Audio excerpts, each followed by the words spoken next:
In 1917, when the communists overthrew the Tsar in Russia, the royal family were captured and held prisoner in a palatial summer estate. The Tsar, his name was Nicholas. He spent his time in captivity writing letters to his cousins, the crowned heads of Europe.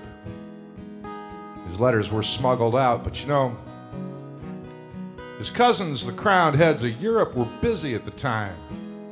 The little thing called World War I. And they had neither the time nor the inclination to send troops to save a crumbling empire for his family. So Nicholas, he sat and he wrote his letters. But his wife, the Tsarina, her name was Alexandra. Being a woman, she was a little more practical, a little more prone to actually do something. So the Tsarina and her daughters would spend hours up in their chambers with the crown jewels of the Romanov Empire. They took these stones, and bracelets, and tiaras, and pendants, and brooches, and sewed them into the tops of their stockings, into the folds of their petticoats, into their bodices.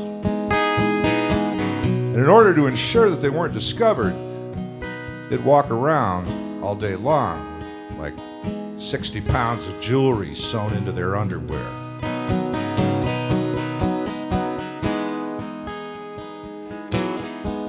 But it was a good plan.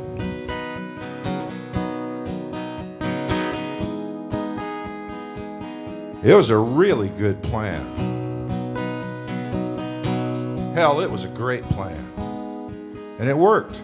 It worked right up to the night they were led down to the basement, read a short statement, sentenced to death. But a strange thing happened. The firing squad began firing.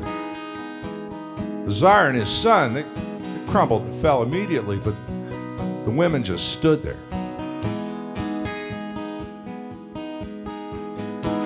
And to the peasants turned revolutionaries turned executioners, it must have looked as if the hand of God himself came down and shielded the women. They just stood there.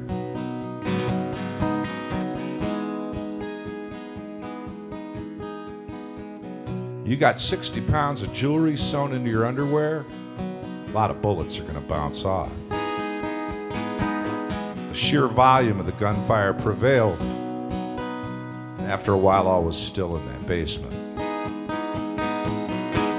But out of this, there arose a legend that said the Tsar's youngest and most beautiful daughter had survived the massacre.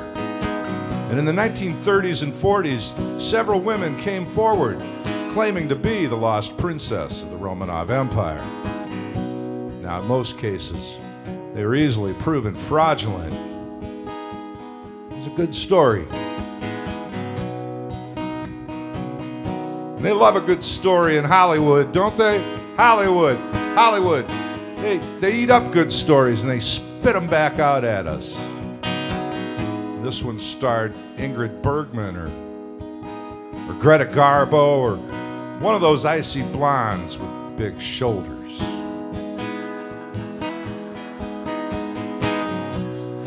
It's an old movie now, but it was a new movie then. Yeah, it was a new movie then. Some time ago, I'm sitting in my house, sitting in my living room, sitting on the couch. It's about 3 o'clock in the morning, and I'm watching this old movie on TV. And it occurs to me in the right light, the right time of night, under the right circumstances. The woman sleeping on the couch next to me looks a lot like the actress on the screen. So I'm sitting with a woman who looks like a woman, who's pretending to be a woman, may or may not be pretending to be the lost princess of the Romanov Empire of Russia. Her name was Anastasia.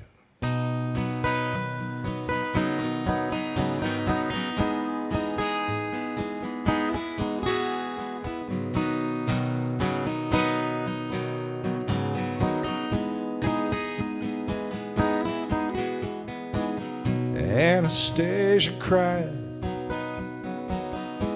in her diamond-studded corset. The firing squad could not believe their eyes. She was still alive, and they were out of bullets. Oh, there's fact behind some legends.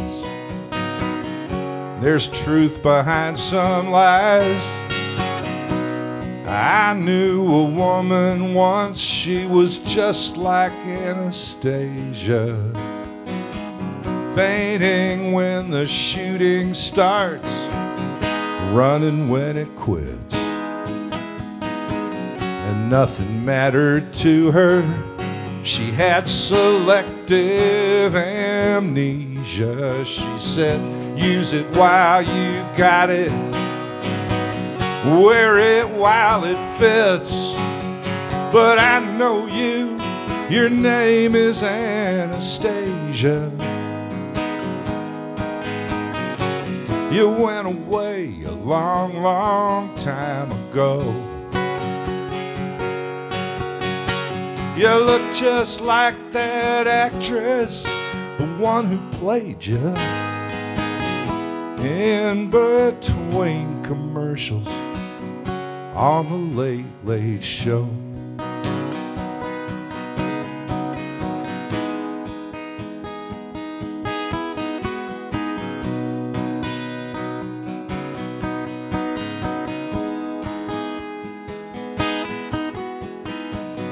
Higher than the trees, wilder than the river,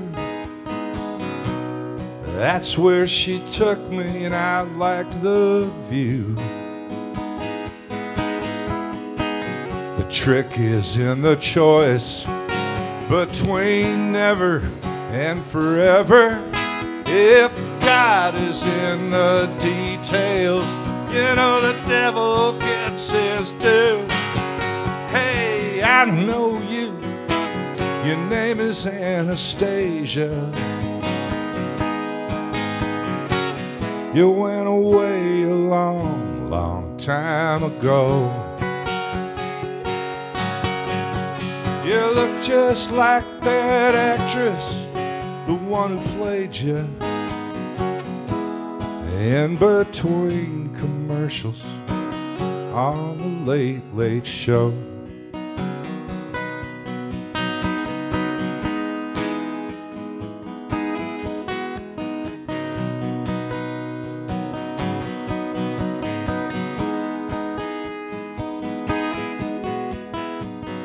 Anastasia cried in her diamond-studded corset. Firing squad could not believe their eyes. She was still alive. They were out of bullets. There's fact behind some legends, and there's truth behind some lies. It's just like Anastasia. That's just like Anastasia. That's just like Anastasia. Thanks a lot, guys.